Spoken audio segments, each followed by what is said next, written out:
We'd like to welcome our viewers from across North America and around the world. You are listening to the EdTech Situation Room, episode 145 for August the 28th, 2019. My name is Wes Fryer, and I'm coming to you from Oklahoma City, where we actually had an exciting weather week, and you got in our storm shelter, I think, night before last for like 15 minutes for the first time ever, but not because we had never needed to before. We just hadn't been fast enough. And anyway, we're going to call this is this the weather show and the haircut show? I'm being joined by Jason Neiffer, who has also, I think, got a haircut just for the show. So, Dr. Neiffer, how is life in Missoula, Montana tonight? It is quite well, and it is true. It is haircut time of year. So I'm all clean cut for I was trying to figure this out the other day. I think this is my 22nd year in education. So pretty excited. Currently, I am the Assistant Director and Curriculum Director of the Montana Digital Academy, the state virtual school located on the fabulous University of Montana campus in the Phyllis J. Washington College of Education. And we are Montana State Virtual School. So we help serve students from across the state. And probably the easiest way to describe our situation, Montana is, if it was a country, would be the 50th largest country geographically on Earth, larger than Japan and France and Germany.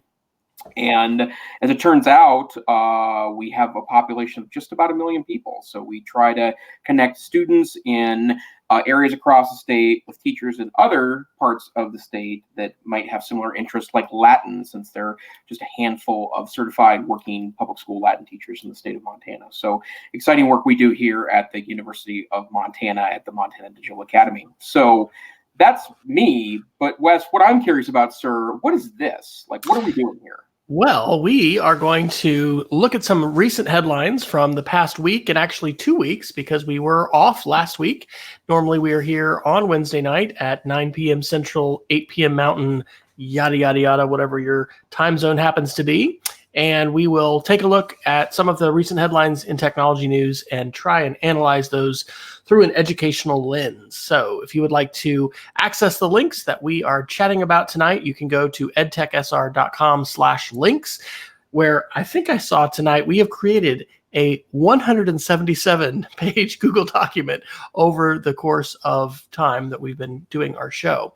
And we are streaming via StreamYard and Restreamio again, and exciting, we were able to go to both Facebook Live and YouTube Live. So shout out to Lori Green joining us from Facebook, and we have 4 live viewers. That is just pretty cool. So we want to encourage you to put in any comments or questions that you have into the chat.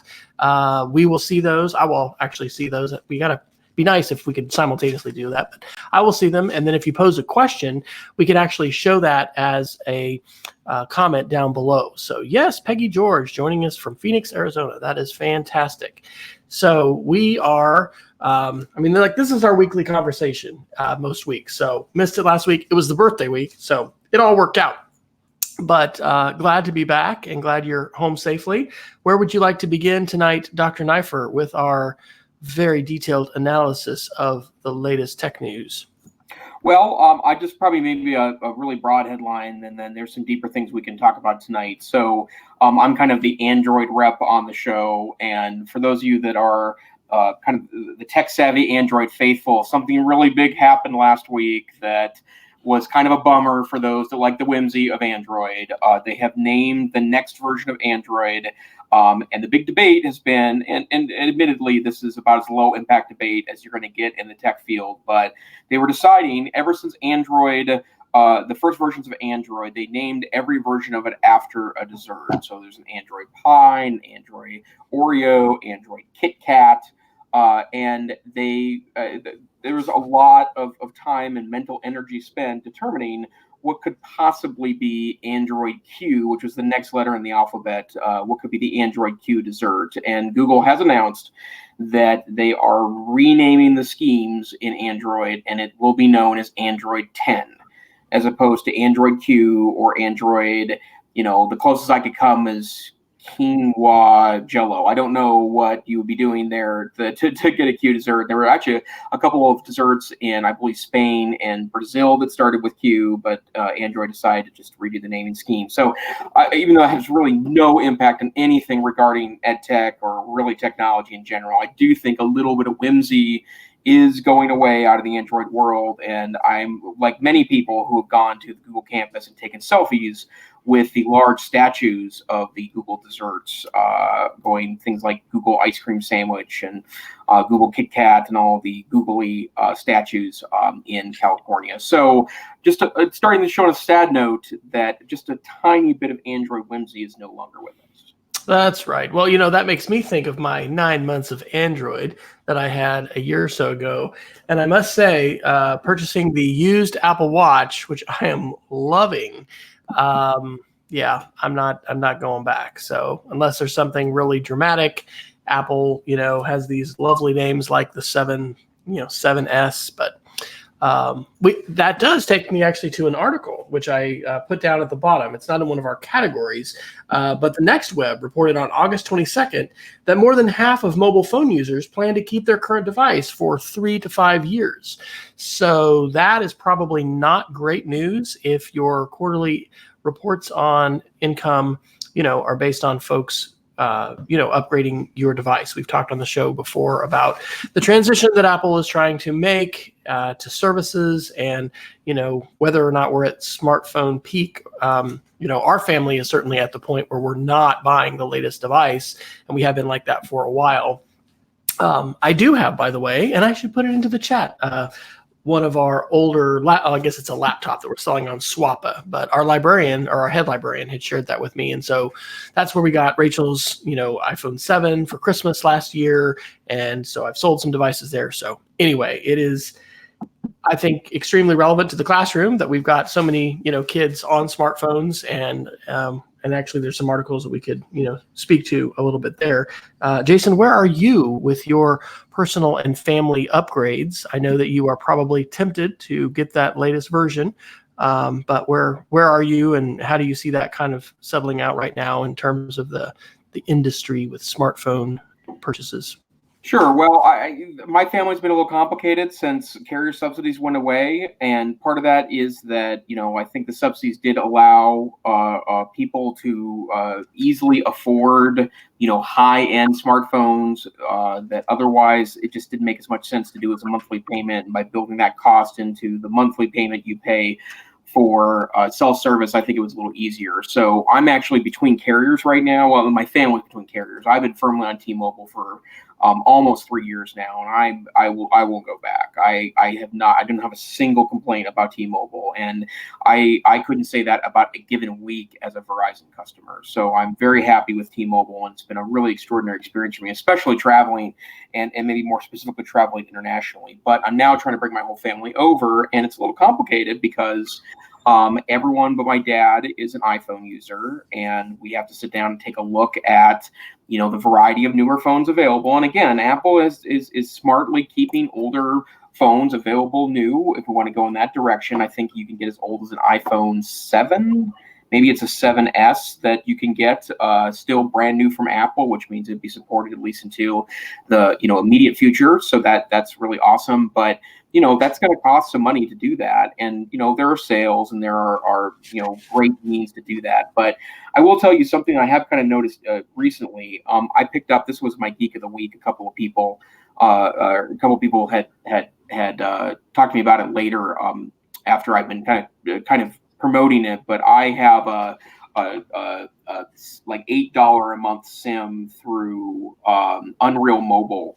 But something I learned about is that I didn't really like the app or the phone app on there. But as it turns out, what you can do is take the SIM card in and not put any of the extra settings. I'm sorry, not download the app.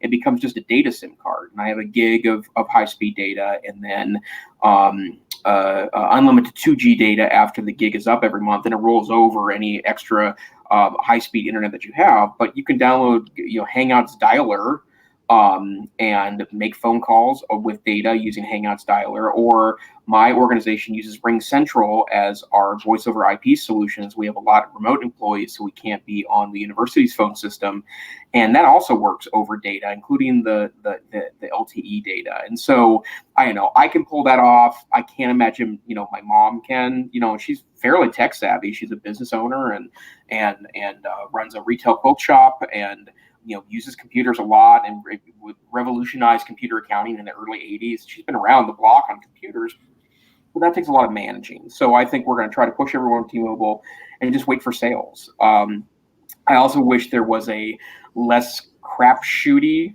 it's a word I'm making up tonight, less crapshooty way to buy used phones. I think the Swappa is great, and in fact, I've purchased a phone a couple of years ago that I really wanted, and I ended up selling it back on eBay and actually made a small profit off of it. But just to play with, it was a toy for me more than anything else. And but I know folks that even though it's a better vetted site than buying from maybe an unestablished seller on eBay, there's still risks in buying used devices. Yeah, definitely. So yeah, I think it's an interesting debate, and I do think the era of this $1,000 cell phone, it's not over, but they're starting to become great mid-range and low-range priced phones, not just at Android. There's a lot of press around that they think Apple might be trying to release something this fall that is in that medium space. I don't think they'll go into the low-end space because I think it hurts their brand too much. But the SE, which was the version of the phone that's roughly the size of the iPhone 5 and 5S, that's the one my mom has, actually. She has an iPhone SE and loves it. I mean, it's a great size and form factor. If you don't want a big phone, that might end up being the medium priced phone on the iOS system. I think it'd be fantastic for Apple to do that. We've also mentioned on the show before, in terms of laptops, we haven't gone one-to-one at our school, and dialogue is continuing about that. We have a lot of Chromebooks, a lot of iPads, and kids in the high school can bring their own devices. But, if Apple would come out with a very durable, even $500 to $600 device, it would just be exceptional. We've seen them do that before. Would love to see that. So another article that kind of relates to the idea of ubiquity with smartphones and devices is from the Los Angeles Times. And this was on August 23rd. The title is, it's an op-ed, "My High School Students Don't Read Anymore. I Think I Know Why." And this is by Jeremy Adams. And so pretty interesting that,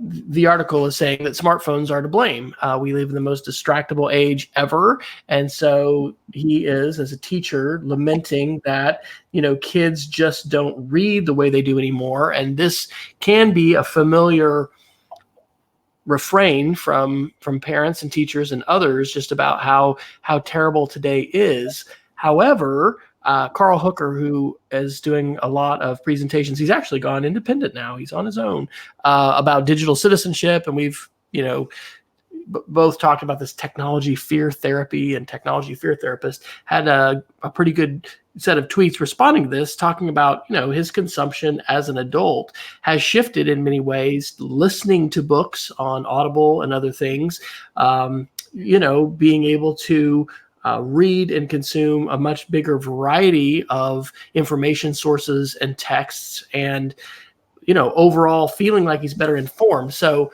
I think we certainly can always wring our hands about the latest generation, right? These kids these days are just terrible. And there certainly are, and I think I'll talk in my Geek of the Week about a great podcast that addresses this, addictive designs that not only smartphones, but social media platforms in general and these devices have. So they've got a real powerful pull on our attention. But I'm interested, Jason, for the teachers that you work with at the Montana Digital Academy. Is this anything that you've heard teachers talk about as far as reading and kids, and how do you this is an op-ed, so somebody's opinion that's being published in the Los Angeles Times, but what do you think about this contention that reading is dying as far as long form books for kids? Well, I got to say that this is actually the crux of a new presentation I'm working on. I'm likely to give it for the first time at NCC in Seattle in March 2020. It was accepted to their conference, and the reason why I know that is because I was part of the group that also went through presentation. So it made it. So good job, committee, which I was on.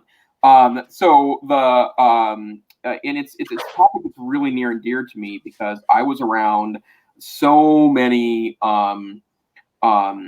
so many that's not how I want to say this. The problem I keep running into is that there is so much hand wringing about the reading issue right now in schools, and it's not wrong, but I don't think we're taking productive means to move ahead and try to find solutions to this, right? And I'll give you an example of this. I was part of a lot of discussions when I was a high school teacher, and I taught high school social studies mostly, but also some computer science, newspaper production. I taught speech and debate classes during my time as a high school teacher, but mostly in a social studies classroom. And I always taught freshmen every year of my career. I've loved teaching freshmen. It's one of my favorite things to do. Even when I was turned into kind of AP and elective guy during the latter part of my career, I always kept at least one section of freshmen. I felt like it kept me grounded as a teacher. And I spent a lot of time talking with librarians and reading specialists amongst other freshman teachers about the reading level of materials. And one of the things we don't really do anymore is that I don't think it's per se a bad thing to ditch textbooks, right? In fact, there's a whole meme around ditching textbooks and a book called Ditch That Textbook and a whole professional development series called Ditch That Textbook. And it's a very popular notion. And I can tell you that not my AP texts, those were usually excellent, great college texts that had a lot of research and scholars behind them. But the garden variety text that I could pick up from a textbook dealer was terrible, and not just that it was not very useful from a pedagogy standpoint. Like, it didn't really talk about what I needed it to talk about. It was boring. It was designed usually in kind of a patronizing way. But the thing you could rely on with a textbook is that if that was aimed at ninth graders, it was going to be at a ninth grade reading level. And one of the things I'm really concerned about is that as we reutilize more repurpose more internet sources to turn them into de facto textbooks and de facto resources, we spend almost no time vetting whether or not that's the appropriate reading level for students. And then also think about, is this developmentally appropriate for students where they're at? And one of the things that I often talk about, I don't like this whole notion that Googling somehow makes content less important, because Googling doesn't provide you necessarily the answers to questions. It forms that you're ready to take it as a novice learner. And so, I think feeling your way through this is sometimes extremely difficult when you don't have those resources left anymore. But I don't think we spend enough time thinking about, like, what is the reading level of resources we send kids out to. And then I have a secondary piece to this. We've talked about ad blockers in the past on this show. It's something that both Wes and I utilize, and it's not just because we don't want to be tracked. That's part of it. But I also acknowledge that the internet, as it turns out, has to be paid for somehow, right? A lot of content minus advertising just couldn't exist. But we send kids who are as distractible as we are as adults out to the internet to look at articles. And oftentimes, if we tell them to search without giving them a lot of framework on how to search or where to search, they might be in sources that really are nothing more than clickbait factories for advertising, and then going out to extremely distracting content. And I think of an ad blocker, and then there's a lot of tools that are emerging on this. The one I like to use, and of course now that I need it out loud, I don't remember the name of it. Just this button that sits in my browser. Say it again. uBlock Origin? No, that's the ad blocker I use. But there's also a great kind of text cleaner that you can click on. Mercury Reader is the name of the extension. Really? To clean the text and make it easy? Nice. And it used to be named something else, and it keeps moving around, and it's got different names, and it's now owned by Postlight, which is a development shop in New York City. So I think it's going to be around for a while. But the Mercury Reader is a good strategy to give to students to say that, teaching them how to read online, right? And I think part of that is that when we bemoan that students might not be reading anymore, it's not just, change that may or may not be happening or perceptions that may or may not be real. It's really about, are we helping people really read using the devices and the methods that they're using? And I don't think we spend enough time talking about that. I think just we assume that kids come to our classrooms pretty tech savvy, but they carry with them, in my humble opinion, some pretty bad habits that we need to, play the teacher role, right? We are experts in learning. We need to research and know about, the fact that the internet is kind of built around keeping you there. The example I used last week when I was pitching the session to someone else was that, think about the number of sites now that at the end of the article immediately show you another article in a desperate attempt to keep you kind of in a hole of research on the site. And so I'm working on that. I think there's something there, and I'm hoping to turn into a presentation that's useful in a number of different contexts. But I think part of what that teacher's referring to there is the fact that we're just not spending enough time talking about literacy and reading in context of broader digital literacy, right? And digital literacy should include at least some thought around core literacy. Preach. Yes, literacy has changed. I will channel David Warlick, talking about the ways in which literacy has changed. And every time we've had, which isn't that often, seismic changes in the way that information is shared and people are able to communicate.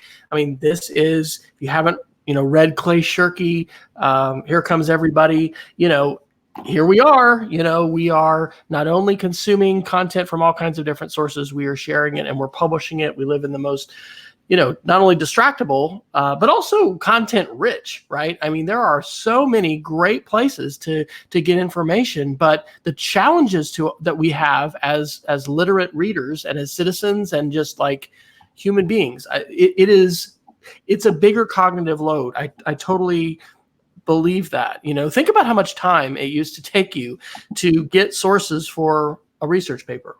Right. I was talking to my kids about this because they don't know about the card catalog. I'm teaching 5th and 6th grade this year. Yay, back in the classroom. I have my kids. I see them every other day. So I've had them for three sessions now, like 6 days.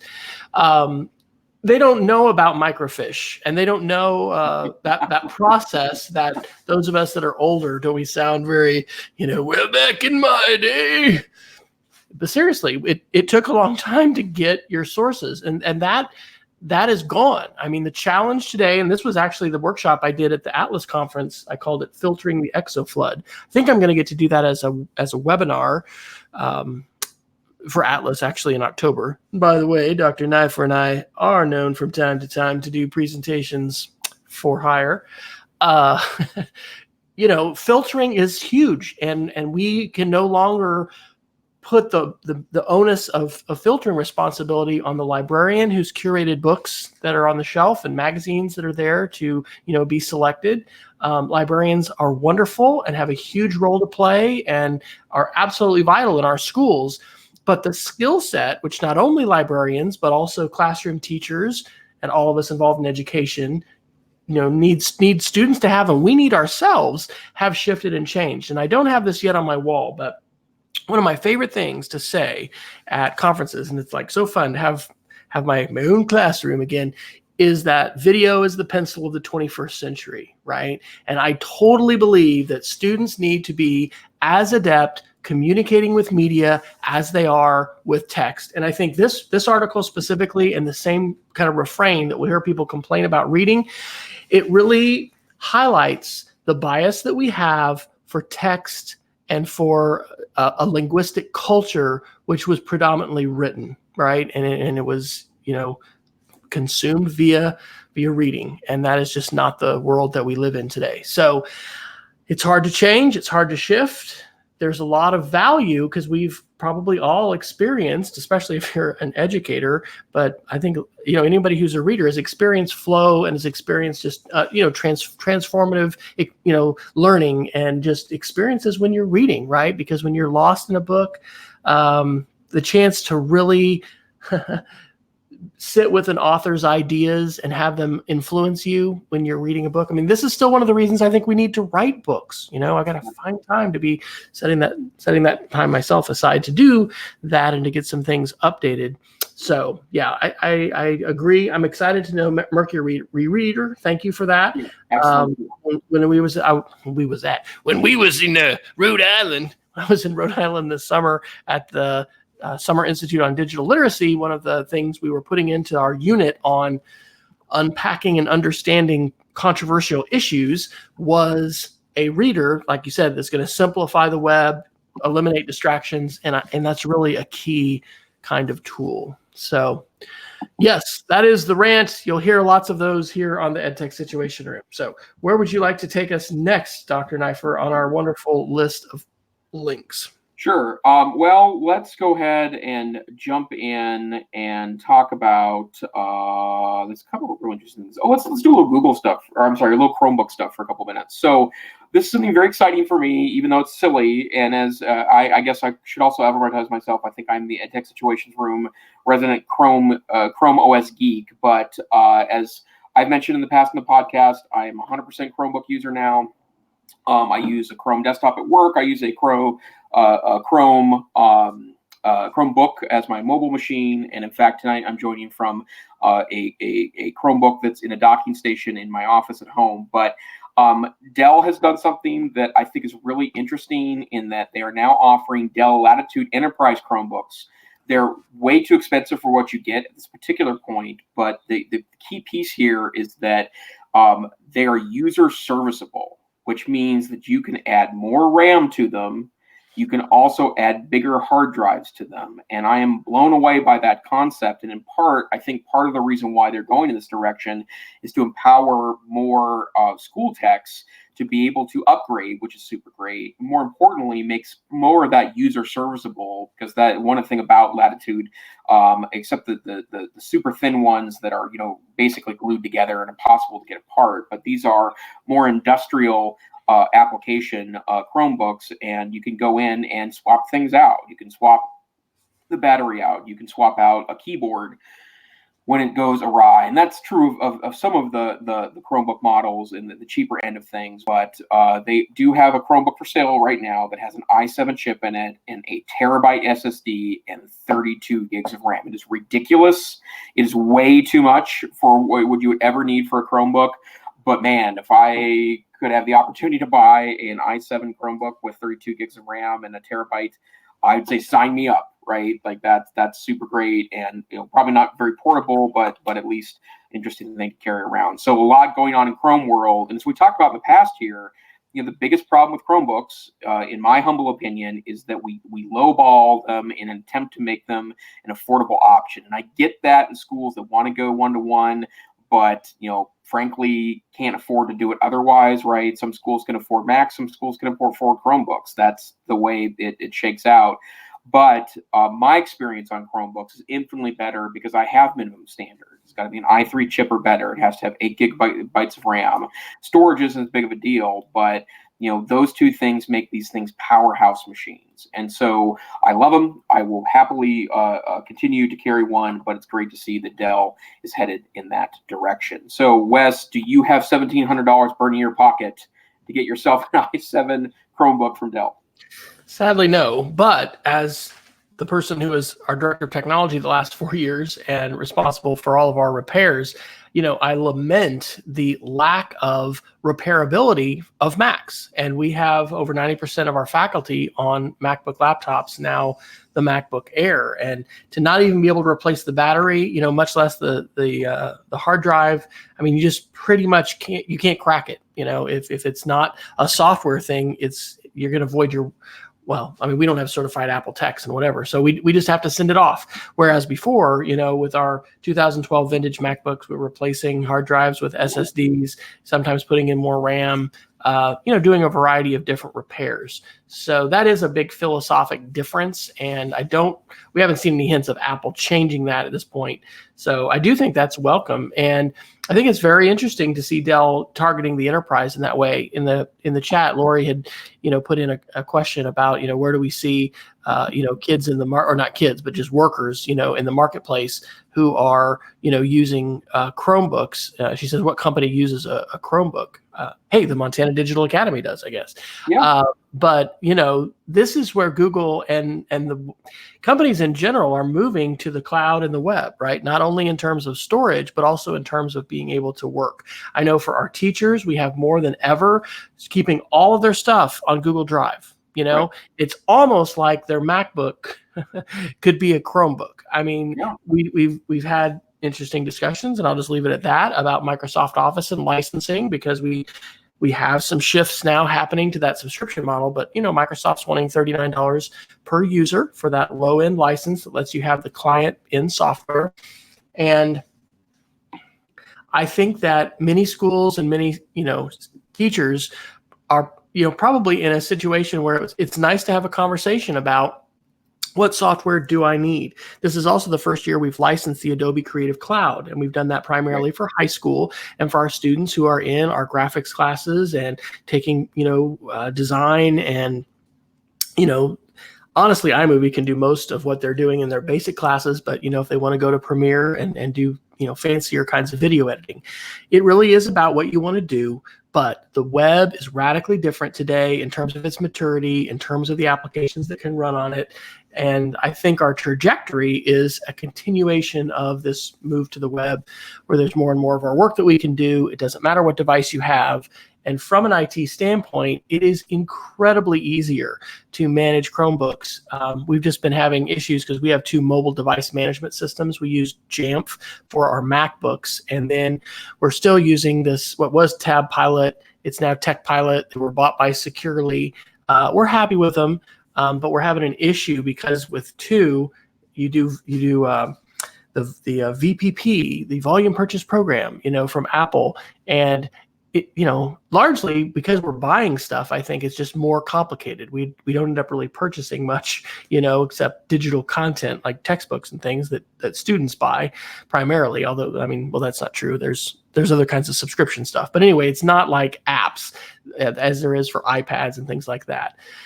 So anyway, we're having complications here. And so these kind of things happen, and that's not all my responsibility anymore. But, if you've supported multiple platforms, you quickly realize what a game changer Chrome is. And that's not just something that, school district IT people have to deal with. Hey, how about your house, right? How many devices are running around your house that have an operating system? And how readily can you blow that operating system away, put something new on it, have confidence that all your stuff is backed up, yada, yada, yada. So I continue to be a fan of Chrome. I continue to be glad that Google is doing all the things that they are to allow us to work device independently. And I think that move from Dell's pretty exciting. Yep, interesting stuff.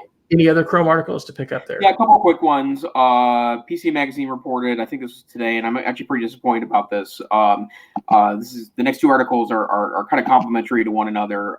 Chrome, the browser, and the operating system are depreciating a couple of what I would consider to be power user features in tab management, and they have a picture of a menu of this is a very early build of a future version of Chrome where they're taking away 4 different functions out of the tab management, and the one that I'm promoting the most is reopen close tab, which is Shift. I have to look at my hands here. It is because it's muscle memory for me now. It's Control Shift T will reopen the most recently closed Chrome tab, and since I use only keyboard commands for that, including Control W to close a tab, and then sometimes I do that a little too quickly as my fingers get rocking and rolling, then I have to press Control Shift T to bring it back up again. So that's super interesting. But the kind of yin yang of this article is I've talked a lot, and I posted a couple videos in the last week of this on Twitter, but virtual desktops has been released on Chrome OS, catching it up with the original functionality in the Mac, and then Windows 10 picked that up, I think it was 2 years ago, and now Chrome OS does it as well. But there's also key commands now that you can utilize to switch back and forth between the different virtual desktops or open and close windows. And I have found a $20-something a Logitech gaming mouse that has extra buttons on the side that are programmable. It's like actually in the firmware of the mouse once you program them. So I programmed the mouse on a PC, I put it on my Chrome box at work, and I can have all that functionality now in a mouse. And so I'm feeling like a real Jedi Master here with the new virtual desktops on Chrome OS. So if you're a Chrome geek, especially if you're a Chrome OS geek like I am, really interesting, cool stuff available now in that new functionality. So some stuff leaving, some stuff new on that platform. Awesome. Well, we're about a little before we're halfway through the show. And there's definitely two more articles I want to be able to discuss several more things. But let's go to this article that I put under media. Automatic CEO Matt Mullenweg on what's next for Tumblr. This is from The Verge on August the 14th. And you may know that Matt is the creator of WordPress, which is arguably, after Apache, I guess, the maybe I would say the second most popular and successful open source projects in the world. Maybe I'm wrong, but Apache runs a crazy amount of the world's web servers. It's open source Linux, and WordPress is similarly open source, but it's managed. And there's a company that's very profitable. They have WordPress.com where you can host your stuff. And this article, this is really exciting. So we talked on the show a while back about the purchase of Flickr from. It was originally Yahoo, and then Verizon, I think, acquired, and now SmugMug has bought it. And so I'm so glad, because I have over like 50,000 pictures on Flickr, and it was one of the early, Web 2.0 tools that's just fantastic. There's a large quantity of openly licensed photos there, media content, and it's just phenomenal. And so I was real excited to see that. Well, similarly, I am not a huge Tumblr user, but Tumblr was one of the early platforms that just made it very simple to not only post text, but also to post other kinds of content. I didn't know this, but I guess celebrities like maybe Taylor Swift, I probably ought to look at the article again to make sure I'm getting the name right.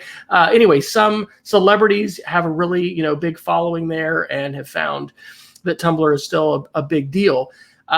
This interview, so Automatic, which is the company that Matt runs that has WordPress, has bought Tumblr, and they're really looking to reinvent it.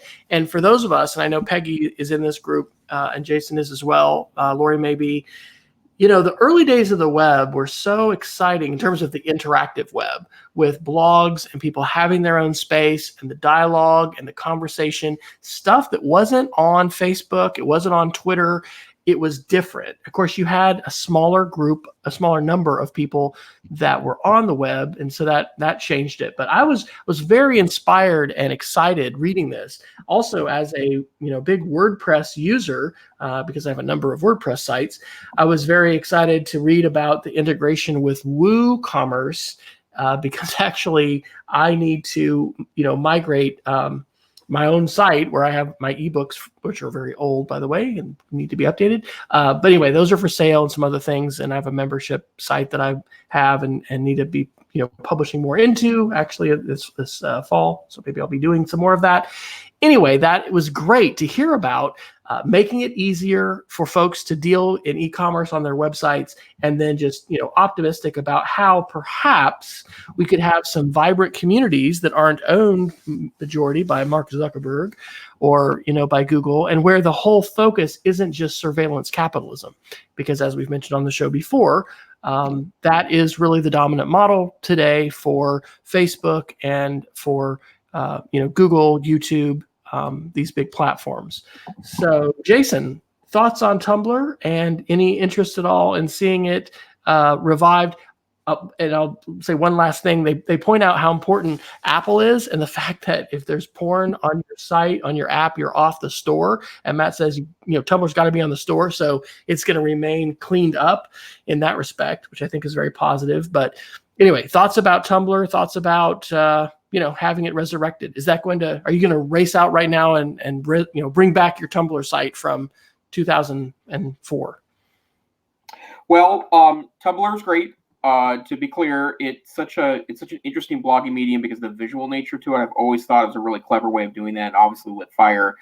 I'm excited to hear that Tumblr might make a comeback, in that there's so much, I would call it pop culture content that has been made so popular on Tumblr that it's good to have those things stick around, for the longest of time. Obviously the adult content component of Tumblr is part of what makes that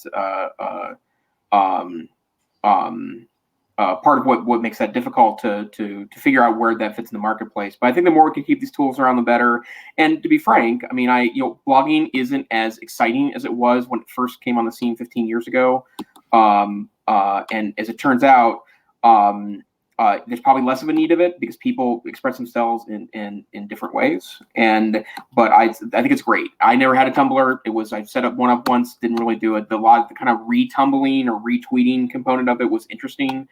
But I'm just glad to see that so many people that have invested content there, that content is not gone for good. I want to give voice to our chat. So this is feeling a little bit like CNN or whatever. We've got, the chats going, and we got a back channel, which is great, with Lori talking about, engineering, aerospace companies and things like that. Back to our Chromebook discussion. What I would just say there is, of course, my son is a senior in mechanical engineering. He's probably going to go get a master's degree in computer science. He's using a MacBook. He's running SolidWorks. He's not running everything on the cloud. But that's a subset of people, right? There's all kinds of knowledge workers out there who do not need to be running CAD and do not need to be running, engineering software. And so it's always hard to find one size fits all. That's a big challenge. I do hear, and because we're having these conversations at school about how, a full-blown laptop is going to be able to do anything that you want. But not only considering budgets, but also considering the maturity of the cloud, there's a heck of a lot that is being done and can be done on the cloud. And so I think that continues to make Chromebooks very attractive. So there we go. We're having this disjointed, fractured conversation because it also doesn't help when I go back to answer the conversation there. I see the video of us and it's off. So I hear you talking, I look up and I'm talking and I get totally confused. So right. It's some serious, if you'd like to be distracted, jump into StreamYard, but it's good. I'm thrilled. So interesting. Live channel and, folks asking questions and back and forth. So that is great. Your next article, sir. Sure. Yeah. The piece here that I want to talk about that's also super interesting, and a lot of interesting stuff going on right now. This article took me a little by surprise, and I have a very specific reason why, and I have kind of a funny story to tell regarding this. The New York Times talked about yesterday how LinkedIn has become a hotbed of the Chinese government recruiting spies in the rest of the world, right? And I'm glad I saved the article when I saw it yesterday and read it early this morning. And as it turns out, what I was concerned about was that this targeting piece was maybe a little more broader than people that used to work in foreign affairs in governments, Western democracies around the world. They're not targeting curriculum directors from distance learning programs in Western Montana, so that's good news. But as it turns out, I turned on some analytics on where I'm currently hosting my personal website, and a full 50% of all my traffic comes from China. Full 50%, and I don't think it's an error, and I don't think it, and it's fine. There's no problem that my page has a worldwide audience, but I tend to be relatively loose on accepting LinkedIn requests, especially if the person knows someone else that I know, right? Because that's part of the point of the networking component of LinkedIn. And LinkedIn has not had a lot of the problems of other social networking platforms because it is so career and networking focused. But apparently there have been a number of folks that have been targeted that are usually former ministers or low-level ministers in government offices regarding democracies around the world.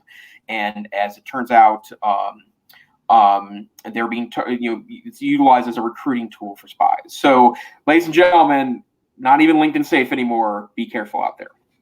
And that reminds of the metaphor that I heard on the podcast I'll talk about in the Geek of the Week, which is, not people might not realize when you're coming to Facebook, for instance, it's a fight, and people are bringing a knife to not a gunfight, but a space laser fight.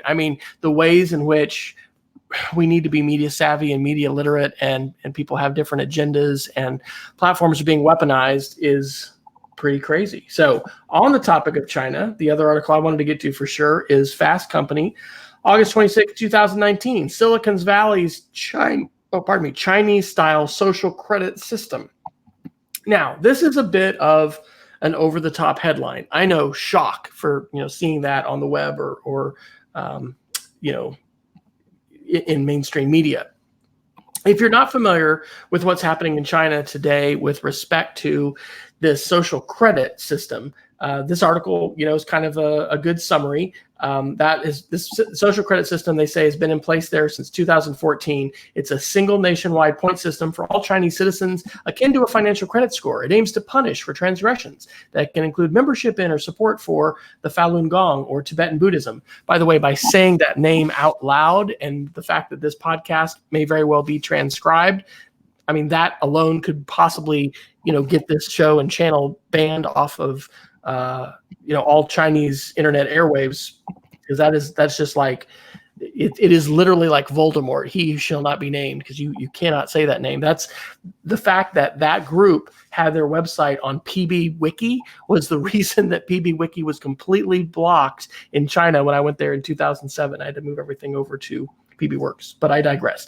Anyway, the whole system in China there is pretty scary because it's extra legal. It is not something that can be appealed. And so, like, for jaywalking, playing loud music on a train, smoking, failing to sweep your sidewalk. I mean, there's all these crazy things that can get you bad points, and you might not be able to get a visa, travel abroad. Your kids might not get in private school. Crazy. So what's happening in the United States? Well, I didn't realize this, but there was a ruling in New York that it says the New York Department of Financial Services announced earlier this year, so earlier in 2019, life insurance companies can base premiums on what they find in your social media posts.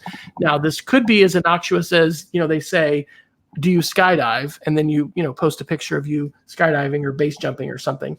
But this has been one of the big fears about surveillance, that, I'm going to be denied insurance. I'm not going to be able to get medical coverage.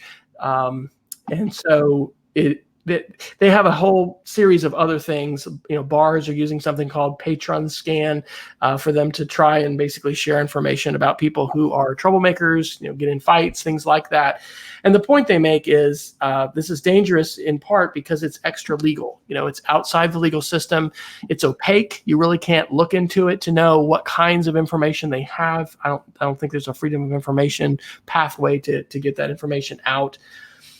I'll say overall, I don't think it's inevitable that the United States becomes like China with respect to surveillance and the levels of privacy loss. I think that the Chinese people are already living under. I think that, we need to be standing up for our values and looking at how, yes, regulation, having the Congress be involved in, setting up some rules for things can basically, protect citizens. We have consumer protection laws in the United States today that do a lot of different things to protect us from hopefully being so easily ripped off and people just doing egregiously horrible things.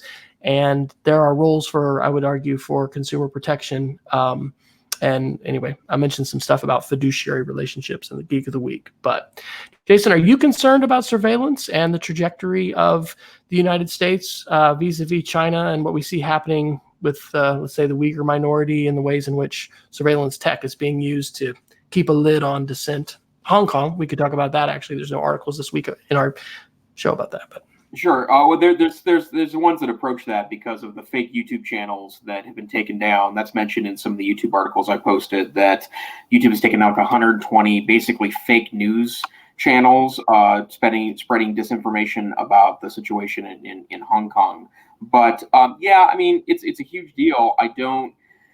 I feel like until we have more direct protections of privacy, maybe spelled out in federal law, and I absolutely would say that at some point, there is no direct reference to privacy in the United States Constitution or in the Bill of Rights, and it may take a constitutional amendment guaranteeing a right to privacy, I think, to be able to kind of get to that point. But one of the things I don't like about the kind of clown circus around the social media stuff and hauling Mr. Zuckerberg and the Google guys up to Capitol Hill to chit chat is that I don't think that's going to actually do anything, because this is not a Facebook problem. It's not a Google problem. It's much greater than that. And so until we have laws that protect individual privacy, and I'll admit the handful of candidates that are talking about this, candidates for office in 2020, are getting my attention because that happens to be a solution we can put in place that would be, very interesting. I think there's a counterbalance to that.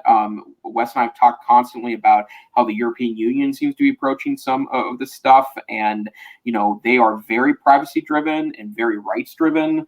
But the bottom line is that there's balance out there we got to find, but we're not going to find it by slapping around tech companies. We can regulate them, I think, but I don't. The fine they gave Facebook for the election stuff was like the pocket change in the couch in their ping pong room. So it's not going to do anything. But I do think better protections of privacy are absolutely required. I mean, it's like Oklahoma just had a victory in the court against opioid companies, but the penalty was so small relative to what they were going for. Someone was just telling me that stock prices for the pharmaceutical companies shot way up. So it's just this minuscule little slap on the wrist. Not something they were really going to notice. Yep. Let's see. How about? Well, this is just a quick one. Sphero buys Littlebits in a bid to dominate connected educational toys. This is from The Verge on August 23rd, 2019. And now that I'm back in the classroom, I'm not actually in a STEM classroom. We're doing digital literacy and media literacy. So I don't have Spheros. I'm not going to be buying those, but I definitely had those. And so we're having a back channel discussion here relating to coding and third-party software and some things like that. And to that point, when it comes to coding, my wife and our librarian led a wonderful, actually 2 different week-long robotics camps this summer for students in grades 2, incoming, I guess, second graders through 8th graders. And it's so important when we teach coding and when we have students, interacting with tech. There's a line between just playing and sort of driving a remote control car and then actually learning computational thinking, using algorithms, solving problems, doing the hard fun that is coding and is not just playing. And so anyway, that's one of the things I've seen with Spheros is there's a tendency perhaps to not get into, some more serious coding, but that's what teachers have to do, right? That's our role, is to help kids actually, engage in some deep thinking. And so Sphero is buying Littlebits. And so Littlebits is pretty amazing. It's very expensive.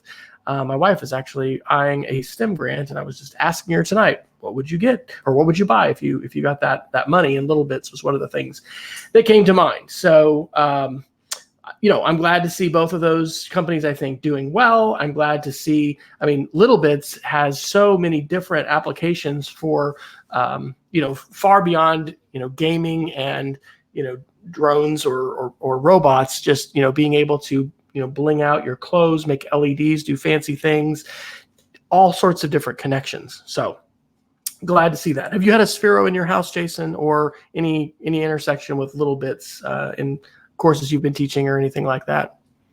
I know someone super into them. Middle school computer science teacher, and super great stuff. And it's fun to watch, and it is really interesting. The connected toy market, I would imagine that it's tough to turn a profit in that, because a lot of the applications are very expensive and they just don't have the longevity. It's probably something that you're going to find that's going to be lasting for 3 or 4 years before the technology itself doesn't make much sense anymore, or they just don't have the rigor that's required to be a physical object in the classroom with the hands, middle school hands, which are active and sometimes not very gentle. But interesting to watch that market, and I love that stuff. The physical manipulative connected stuff in general is just super great. And I've sat through so many great workshops and observed a couple classrooms too that were all over that, and really great stuff. So good to see that. Hopefully that's a pathway to sustainability for profitability for both of those particular entities. So I do want to share a couple quick articles, and probably just referring to listeners to maybe go to later, but a lot of interesting stuff going on YouTube. The Verge today reported that there is more and more research about the notion of YouTube like nudging people to become more radical in their views, and they do link to the paper, and they do note it's not peer reviewed yet, and so it's an early result on that. But I have to say, interesting so far.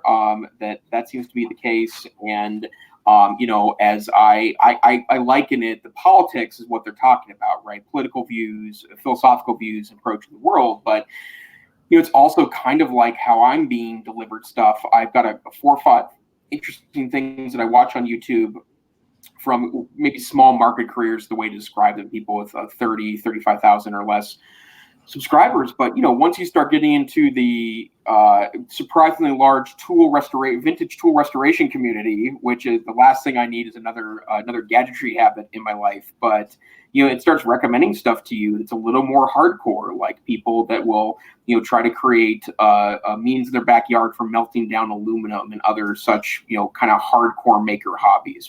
And our son actually created an aluminum forge the year before he left for college. So yeah, how do you think he learned to do that? It was YouTube. Yeah, super cool, by the way, and geeky. But he didn't burn down the garage, so that was a real bonus. Yeah, that's always the thing too. Yeah, so but I just think it's interesting that we're starting to kind of come to terms with that. But I want to mention a counterbalancing article to that. Recently, the YouTube CEO, and I think this was in an interview that was posted on Recode, noted that this is not the time to take away people's means for communicating, and that uploading your video and views should always be 100% unregulated. And very interesting. Obviously, there's tons of things right now that are going on that question that notion. YouTube has been embroiled in a controversy because of some things that depending on how you look at it, may or may not be hate speech and terrible accusations back and forth.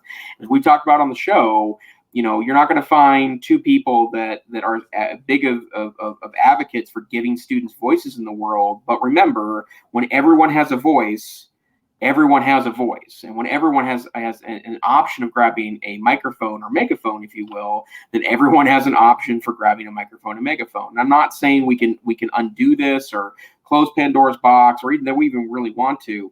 It's just an interesting middle ground we got to find somewhere, as we've called it, the tech correction in the back and forth of this. That's one of the debates we're going to have to figure out. Yes, absolutely. Okay, we're going to need to do Geeks of the Week here, but let me throw out just two fantastic media literacy pieces.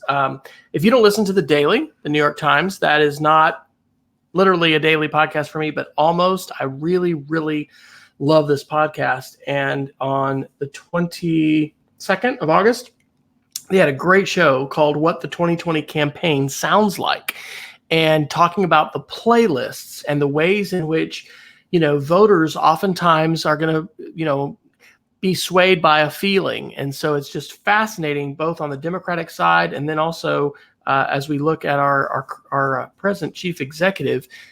It's actually, we're not going to get really political here, but they describe the rallies for our president as kind of a megachurch experience, with the ways in which music and the whole experience, it's really fascinating and certainly interesting from a media literacy standpoint.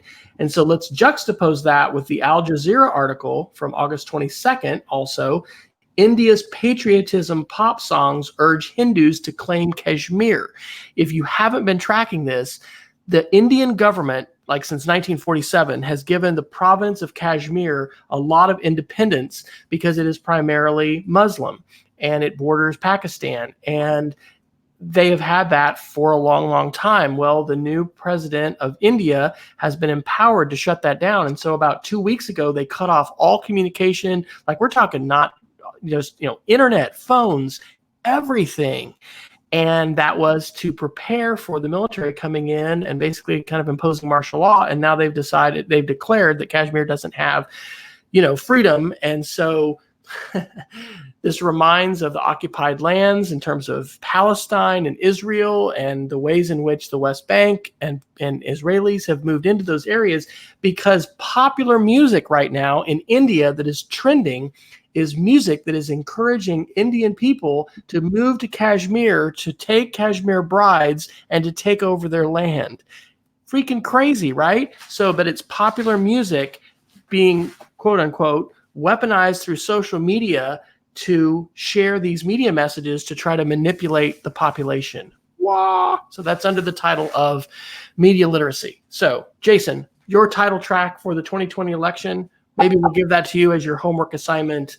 Personally, I think I'm going to jump on the Bernie Sanders bandwagon, but that's probably telling whatever you need to do. Yeah, whatever you need to do. We may have just lost half our viewers. So yeah.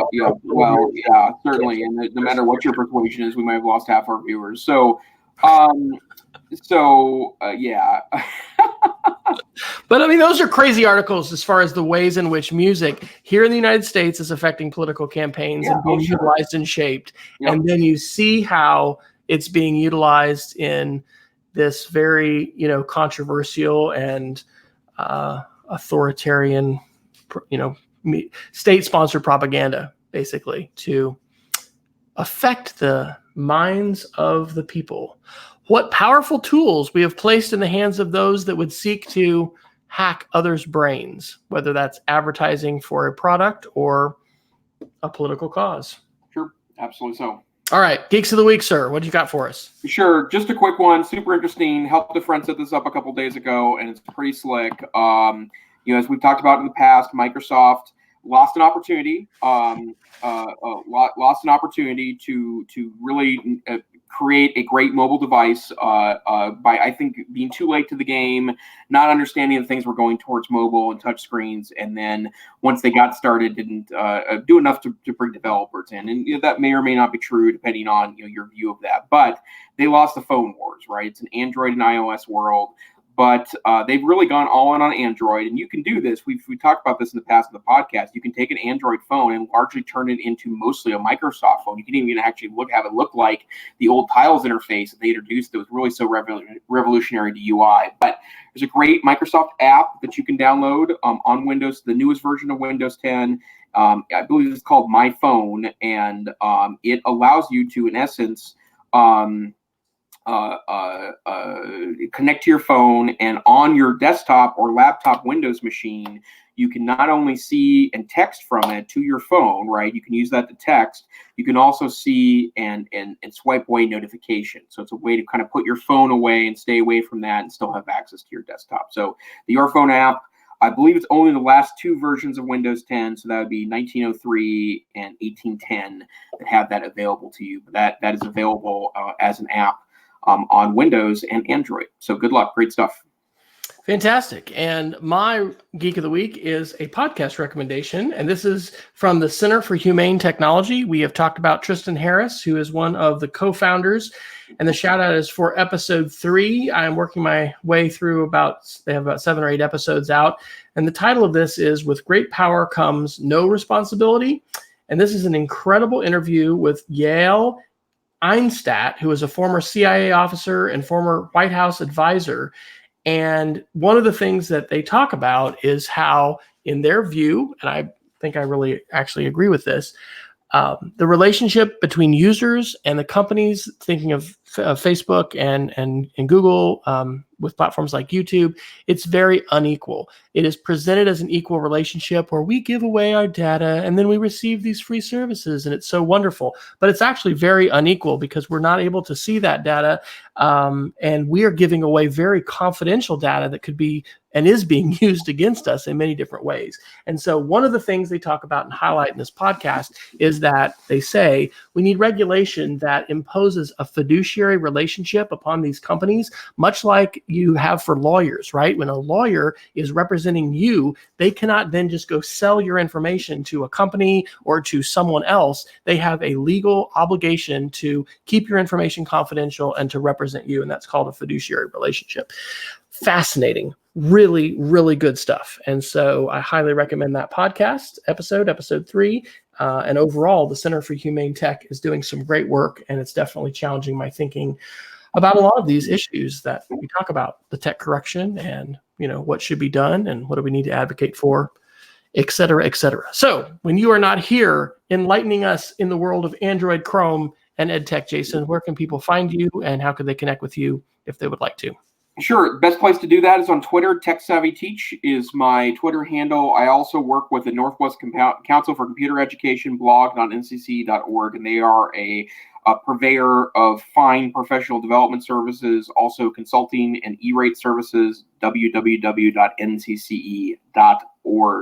And you, Dr. Fryer? I am W. Fryer on Twitter. Blog is speedofcreativity.org. We just published, actually, our updated responsible use policy for our middle and high school students, as well as presentations that we shared today in our chapel services, talking about the fact that we monitor with Gaggle and we are asking students to be responsible for what they do online, just like they are face-to-face. And you can find that at our school's digital citizenship website, which is digcit.us. And you can click the link for students to see that presentation. So we want to thank everybody for tuning in. Thanks to Lori and Peggy especially. And we've had 5 live viewers. We do now. So, hey, if you've been checking us out, please check out the archive shows that you'll find on edtechsr.com. Little 32 kilobit audio versions, as well as smaller 360p, about 200 meg if you want to download that video version. Of course, you can always just see it on YouTube. And you can follow us on Twitter at EdTechSR. So we will be back again, hopefully next week. And until next time, we encourage you to stay safe and stay savvy. Farewell.